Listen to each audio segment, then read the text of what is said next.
ভারতের প্রধানমন্ত্রী নরেন্দ্র মোদীর সঙ্গে শুক্রবার 8 এপ্রিল মার্কিন প্রেসিডেন্ট ডোনাল্ড ট্রাম্পের ঘনিষ্ঠ মিত্র শীর্ষ ধনকুবের ও টেসলা এবং স্পেসএক্সের সিইও ইলন মাস্কের ফোনালাপ হয়েছে। খবর এনডিটিভির প্রতিবেদনে বলা হয়েছে, ভারত ও যুক্তরাষ্ট্রের মধ্যে উদ্ভাবন এবং প্রযুক্তিগত সম্পর্ক আরও জোরদার করতেই তাদের কথা হয়েছে।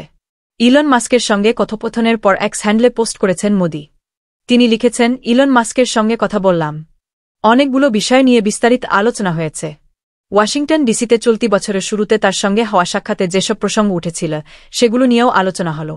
প্রযুক্তি এবং উদ্ভাবনের ক্ষেত্রে ভারতে বিস্তর সুযোগ রয়েছে, সে কথাও জানিয়েছি তাকে। এই ক্ষেত্রে যুক্তরাষ্ট্রের সঙ্গে যৌথভাবে কাজ করার জন্য ভারত আগ্রহী। এর আগে চলতি বছরের শুরুর দিকে ওয়াশিংটনের ব্লেয়ার হাউসে মোদির সঙ্গে সাক্ষাৎ করেন ইলন মাস্ক।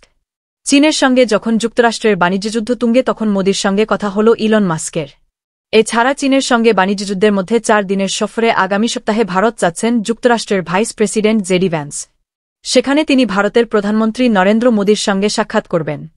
বিবিসির প্রতিবেদনে বলা হয়েছে, ভ্যান্সের সফরের প্রথম দিন 1 এপ্রিল অর্থনৈতিক, বাণিজ্য ও ভূরাজনৈতিক সম্পর্ক নিয়ে আলোচনার জন্য দুই নেতার বৈঠক হওয়ার কথা রয়েছে। ভারতের পররাষ্ট্র মন্ত্রণালয় এক বিবৃতিতে বলেছে, এই সফর উভয় পক্ষকে দ্বিপক্ষীয় সম্পর্কের অগ্রগতি পর্যালোচনা করার সুযোগ দেবে।